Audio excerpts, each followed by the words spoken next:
புதுச்சேரியில் அரசு மருத்துவமனையில் அவசர சிகிச்சை பிரிவில் இருந்த டாக்டர் கழுத்தில் கத்தியால் குத்தப்பட்ட சம்பவம் பரபரப்பை ஏற்படுத்தியது. டாக்டர் மீது கொலைவெறி தாக்குதல் நடத்தப்பட்டது ஏன்? புதுச்சேரி பூமியான்பேட்டையைச் சேர்ந்த வினோத்குமார் என்பவரின் மகன் விபத்தில் சிக்கி புதுச்சேரி அரசு மருத்துவமனையில் அனுமதிக்கப்பட்டிருந்தார். சிறுவனின் தாயாரும் அருகிலேயே இருந்துள்ளார். அரசு மருத்துவர் நவீன் சிகிச்சை அளித்துக் கொண்டிருந்தார். அப்போது சிறுவனின் தந்தை வினோத்குமார் மதுபோதையில் அவசர சிகிச்சை பிரிவிற்கு வந்து மகனை பார்த்திருக்கிறார். மதுபோதையில் மருத்துவமனைக்கு வந்த வினோத்குமாரை அவரது மனைவி கண்டிக்க இருவருக்கும் இடையே வாக்குவாதம் ஏற்பட்டுள்ளது.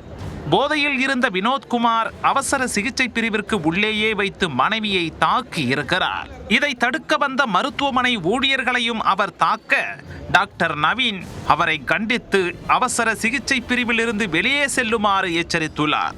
இதனால் ஆத்திரமடைந்த வினோத்குமார் தான் வைத்திருந்த கத்தியை எடுத்து மருத்துவர் நவீனின் கழுத்தில் குத்தியுள்ளார். உடனே அங்கிருந்த மருத்துவமனை ஊழியர்கள் மற்றும் செவிலியர்கள் சேர்ந்து வினோத்குமாரை பிடித்து தர்ம அடி கொடுத்துள்ளனர். அதே நேரத்தில் புறக்காவல் நிலைய போலீசார் ஓடி வந்து வினோத்குமாரை பிடித்து பெரிய கடை காவல் நிலையத்தில் ஒப்படைத்தனர். இதனிடையே மருத்துவர் நவீன் தாக்கப்பட்டதை அறிந்த சக மருத்துவர்கள் மற்றும் ஊழியர்கள் ஒட்டுமொத்தமாக திரண்டு பணி புறக்கணிப்பில் ஈடுபட்டனர்.